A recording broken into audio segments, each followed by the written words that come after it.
আসসালামু আলাইকুম। আমি কাজল বলছি জাপান থেকে। তো আমি তো আমার ১ম দিনের এক্সপেরিয়েন্সটা বলেছি যে আমি কিভাবে আসলাম। ওই সময় করোনা চলছিল। কিভাবে আমার ইমিগ্রেশনে আমি ফেস করেছি। কি হয়েছিল আমার সাথে। তো ওই ঘটনাটা তো শেষ হয়ে গেল। আমি চলে আসলাম বাসায়। তো ১ম দিকে আমার বাসাটা ছিল একটা স্টুডিও অ্যাপার্টমেন্ট। যেটা একটা রুম ছিল, আ একটা কিচেন ছিল, ছোট্ট একটা কিচেন। আর হচ্ছে বাথরুম অ্যাটাচ করা ছিল। এই আরকি। এগুলো ছিল আরকি। কিন্তু কোনো আশপাশে না মানে এট লিস্ট ১০ মিনিটের কাছাকাছি ১৫ মিনিটের কাছাকাছি কোনো দোকান ছিল না। অর্থাৎ আমার ১ম স্টেশনটাই হচ্ছে আ উম ১৪ মিনিট দূরে। হ্যাঁ? স্টেশনের কাছাকাছি সাধারণত দোকান থাকে। আর যেহেতু আমরা মুসলিম, তো সব খাবার আমরা তো আর খেতে পারব না জাপানে। তো এটা একটা নন মুস কিন্তু মানে জাপানে আসার পরে ১ম কাজ হচ্ছে যে শিয়াকশোতে যাওয়া। শিয়াকশো হচ্ছে সিটি অফিস, যেখানে আপনি যেয়ে বলবেন যে যে আপনি আসছেন, আপনি কোথায় থাকেন, আপনার আ এগুলো ইনফরমেশন দিতে হবে, লিখে দিতে হবে এবং আমি আমার হাসব্যান্ড যে অ্যাকচুয়ালি আমার হাসব্যান্ড, সেটার জন্য আমাকে কাগজ দিতে হবে, অর্থাৎ কাবিননামা ওখানে দিতে হবে, ট্রান্সলেট করা। তো এগুলো দিতে হবে আরকি। এইসব কাগজগুলো জমা দিতে হবে, ইনফরমেশন জমা দিতে হবে। দেওয়ার পরে ওরা একটা উম অ্যাপে ওরাই লিখে দিবে। জাস্ট আমার সাইন করতে হবে এবং এই দেশে একটা হানকো ইউজ করা হয়, অর্থাৎ সিল, যেটাকে জাপানিতে হানকো বলে বা ইনকান বলে। তো ওই হাঙ্কোরও একটা রেজিস্ট্রি করতে হয় এই শিয়াকশোতে যেয়ে। তো এইসব কাজ করতে হয়। মানে ১ম কাজই হচ্ছে শিয়াকশোতে যাওয়া। তো শিয়াকশোতে আপনার যখন কাজ শেষ হয়ে যাবে, এরপরে কাজ হচ্ছে একটা সিম কেনা এবং ব্যাংক অ্যাকাউন্ট করা। হ্যাঁ? কারণ এটা তো খুব ইম্পোর্টেন্ট যে ব্যাংক অ্যাকাউন্ট। আমি যখন ঢুকেছি তখন তো এন্ট্রি ভিসা ছিল 3 মান্থসে। বাট পরে তো এটাকে চেঞ্জ করে ১ বছর করা হয়েছে। যেহেতু আমার সিওই টাই ছিল ১ বছরের। যে ১ বছর আমি ১ম ভিসাটা আমার হবে ১ বছরে। তো এগুলো যখন শেষ হয়ে গেছে, এরপরের কাজটা হচ্ছে আমার একটা গিনকোইন অর্থাৎ ব্যাংকে গিয়ে অ্যাকাউন্ট করা। তো আমি ১ম এ চেয়েছিলাম প্রাইভেট ব্যাংকে গিয়েই আমি একটা অ্যাকাউন্ট খুলবো। কিন্তু যেহেতু আমার ১ বছরের ভিসা ছিল, সেক্ষেত্রে আমি আ আমার আমি মাত্র ঢুকেছি। এখনই আমি কোনো প্রাইভেট ব্যাংকে আম আ অ্যাকাউন্ট খুলতে পারব না। আমাকে 6 মান্থ ওভার হইতে হবে। তাহলে আমি একটা আম ব্যাংকের অ্যাকাউন্ট করতে পারবো, সেটা হচ্ছে প্রাইভেট। তো এলাম। এখন আমার করতে হবে সিম। খুব ইম্পোর্টেন্ট একটা জিনিস। এটা অবশ্য আম এয়ারপোর্ট থেকেই সিম কেনা যায়। বাট আমি কিনিনি, কারণ যেহেতু ভাষা পারি না, আম কি করব সেটা তো জানি না। আমরা ১ম এ একটা কোম্পানির কাছেই যাই, অপারেটিং কোম্পানি। ওদের কাউন্টারে যেয়ে জিজ্ঞাসা করে যে, কারণ ওদেরটা সবচাইতে চিপ এবং আম মানে সব যে দিক থেকে মোটামুটি কম খরচে, মানে প্রায় ১০,০০০ ইয়েন তো লাগে না। কম খরচে, তার থেকে কম খরচে ইন্টারনেট, ভালো ইন্টারনেট, প্রায় 60 জিবির মতো ইন্টারনেট পাওয়া যায়। তো ওই কোম্পানিতে আমরা গিয়েছিলাম। তো জাপানে আপনি যাবেন, কিছু ইনফরমেশন দিলেই যে আপনি সিমটা পেয়ে যাবেন সাথে, সাথে এরকম না। তো ১ম আমি কথা বলতেছি অনেক বছর আগে, প্রায় ৩ থেকে ৩.৫ বছর আগে। তখন একটু ডিফারেন্ট ছিল। তো আ আমাকে বলতেছে যে আমি ওদের ইনফরমেশন তো লাগে, মানে জাইরিও কার্ড তো লাগবে। ১ম ই জাইরিও কার্ড। কারণ ওইটা ছাড়া কিছুতেই আপনার কোনো একটা সিম কার্ড পাবেন না। এবং এই আরও কিছু ইনফরমেশন, যেমন আমার নাম, আমি কোথায় থাকি, আমি কি ধরনের প্ল্যান নিচ্ছি, অর্থাৎ আমার প্ল্যানটা কি, সিম কার্ডের কোন প্যাকেজটা আমি ইউজ করব, এগুলা নিয়ে বিশাল বড় একটা অ্যাপে ইনফরমেশন কমপ্লিট করতে হয়, যেটা প্রায় 1 ঘন্টার মতো সময় লেগে গেছে। তো সব কিছু যখন শেষ হয়ে যাবে ওই সময় আর অ্যাপ অ্যাকসেপ্ট করতেছে না অ্যাপ্লিকেশনটা, যেটাকে মোস্টকমি বলে, অ্যাকসেপ্ট করছে না কেন। সেও অবাক হয়ে গেল যে সেলসম্যান ছিল যে আমাদেরকে হেল্প করতেছিল, যেটা আমি কেমনে করব, তো আমরা কিভাবে করব, লেখাটা কিভাবে করব।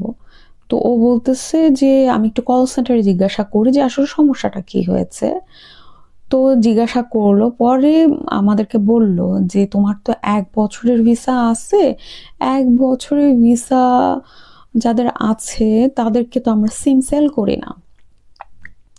তো আমরা একটু বিরক্ত হয়ে গেছি যে মানে এতক্ষণ কাজ করার পর ডিসিশন নিলাম যে এটাই কিনবো, তখন হচ্ছে ও বলে যে 1 বছরের ভিসা হইলে তো আমরা সিম সেল করি না। তো এটা একটা ছিল। এবং আরেকটা জিনিস ছিল, সেটা হচ্ছে যে আমার ফোনটা নিয়ে আমি তখন OnePlus ইউজ করতাম। তো ওদের সিমটা আমার মোবাইলে কানেক্ট হবে কিনা এটা আগে ওরা চেক করে নেয়। হ্যাঁ, চেক করে নেয়, তো ওদের সিমটা কানেক্ট হচ্ছিল না। তো ওরা বলতেছিল মানে ওদের যেই সব ফোনে আর কি কানেক্ট হয় ওদের সিম, তার মধ্যে ছিল আইফোন অবশ্যই, স্যামসাং, শাওমি, ওপো এবং আরও কিছু চাইনিজ ফোন, কিন্তু OnePlusটা ওদের লিস্টে ছিল না। ওই ফোনের লিস্টটাতে ছিল না। তো যার কারণে আমাকে নতুন একটা ফোন কিনতে হবে। তো ওরা আমাদেরকে বলে যে এখানে আমরা ফোনও সেল করি। তো প্রায় 2 মাস ধরেছে যে একটা ফোন, আমি রিসেন্ট আমার এই OnePlusটা কিনেছিলাম আসার আগে, প্রায় 2 মাস আগে আমি কিনছি, আবার একটা ফোন কিনবো। তো আমি পরে আচ্ছা কিছু করার নাই, ফোন তো লাগবেই, আর 20,000 তো হবেই। তো এটা তো আমাদের কথাবার্তা হয়ে গেল যে আমরা ফোন কিনবো, আমরা অ্যাপ্লাই করব, অ্যাপ্লাই করছি। অ্যাপ্লাই করা মানে আমাদের অ্যাপ্লিকেশন অ্যাকসেপ্ট হইল না সিস্টেমে, আপ হইল না, কারণ আমার হচ্ছে ভিসা নাই। এটা ওরা জানতো না। প্রায় 1 ঘন্টা কথা বলার পর আমরা বুঝতে পারলাম না, জানতে পারলাম যে আমার 1 বছরের ভিসা, সো আমি সিম পাবো না। এটা আগের ঘটনা ছিল, বাট এখন ওই কোম্পানি 1 বছরের ভিসা হলেও সিম দেয়। এখন এটা নতুন করছে, এখন না, তার কিছুদিন পরই আসলে ওরা এটা চেঞ্জ করে ফেলছে। তো আমাদের এই জন্য আর ওই কোম্পানির ফোনও কিনিনি, সিমও কেনা হয় নাই।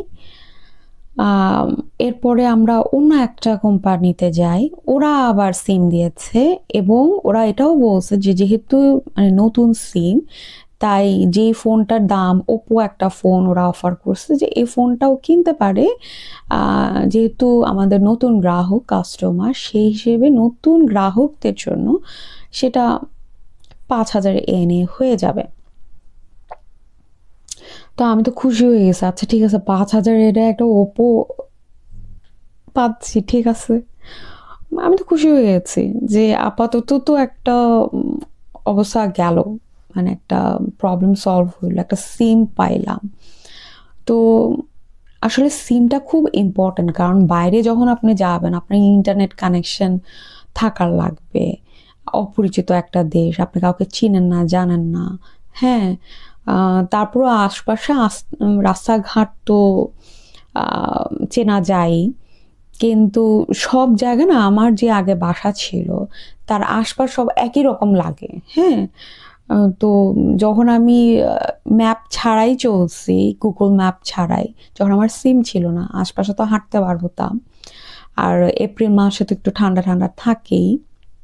তা আমার কাছে খুব ঠান্ডা লেগেছে ওই সময়, যে মানে আমাদের দেশের ঠান্ডাটাই আর কি ওই সময়ও থাকে আস্তে, মানে তখন তো চেরি ব্লজমের টাইম চলে আসে, এইসব মিলে ভালোই ছিল স্টার্টিংটা, মানে আমার খুব একটা কষ্ট হয় নাই, কিন্তু আমি ভাষা পারতাম না, তারপরেও আমার সমস্যা হয় না। কিন্তু যারা আর কি ভাষা পারে না এবং নতুন, তাদের জন্য সিম কেনাটাও না একটা প্রবলেম, কারণ ওরা আপনার কাছে সিম সেল করবে না যদি আপনি ওদের কথা না বুঝেন।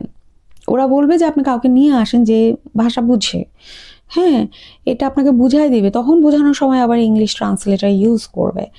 কিন্তু এটা বলে দেয় যে যেহেতু তোমার সাথে আমাদের কমিউনিকেশনটা ঠিকঠাক মতো হচ্ছে না, মানে তো তুমি কাউকে নিয়ে আসো যে ভাষা বুঝবে।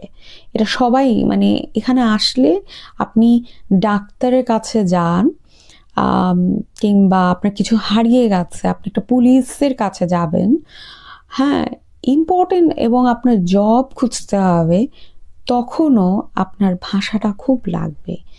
তো আমার এতদিন হয়ে গেছে আমি জাপানে আছি, মোটামুটি একটু পারি, বেসিক তো আমার হয়ে গেছে, আগেই হয়েছে, বাট তারপরও এখনও কন্টিনিউস, মানে আমি পড়ছি, নিজেও পড়ছি, চর্চাটা আরও সুন্দর হওয়ার জন্য। যারা গাক্কুর মাধ্যমে আসে, অর্থাৎ স্কুলে, ল্যাঙ্গুয়েজ স্কুলে ওরা ঢুকে, তারা 1 বছর 2 বছরের মধ্যে জাপানি খুব ভালো পেরে যায়।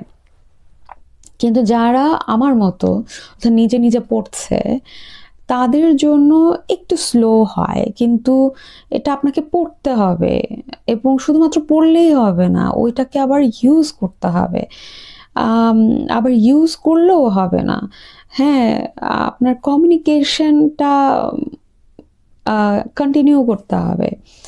যে কারণ আপনি ভাষার, আপনি শব্দ জানেন, কিন্তু যখন আপনার সাথে যে কথা বলছে জাপানিতে, সে হচ্ছে যখন বলছে আপনি ওটা ক্যাচ করতে পারতেছেন না, কারণ ও তো আর আস্তে আস্তে বলবে না, ও তো মানে জোরে, মানে তাড়াতাড়ি বলবে। তো এগুলো একটা সমস্যা শুরুতে আসলে, যে আপনি দেখছেন, সব কিছু দেখতে পাচ্ছেন, কিন্তু পড়তে পারছেন না। এই যে একটা সাফোকেশন থাকে, এইটা আসলে খুব কষ্ট হয়। যে আপনার একটা কোনো জায়গায় গেলেন, আপনি এই জিনিসটা জিজ্ঞাসা করতে পারতেছেন না যে কিভাবে করব।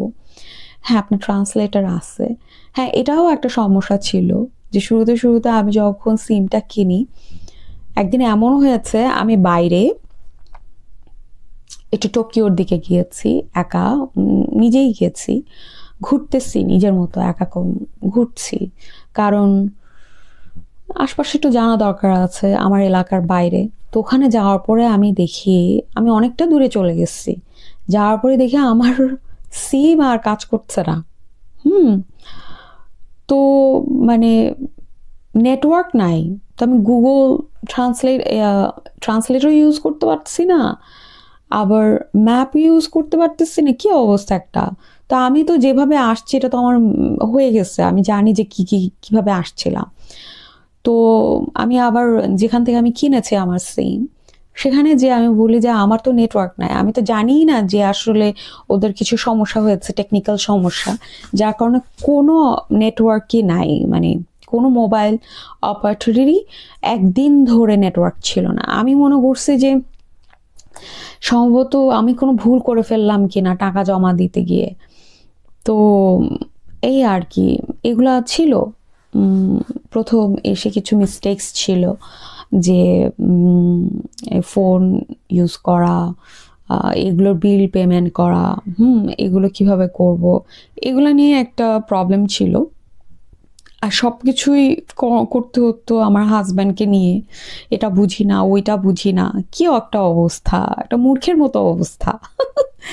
যে মূর্খ লাগছিল তখন, মানে এত অসহায়, যে পড়াশোনা করতে না পারলে, না বুঝতে পারলে, না পড়তে পারলে যে কি পরিমাণ কষ্ট, এইটা আসলে একটা ভিনদেশী, ভিন ভাষা দেশে না আসলে আসলে এটা বোঝা যায় না।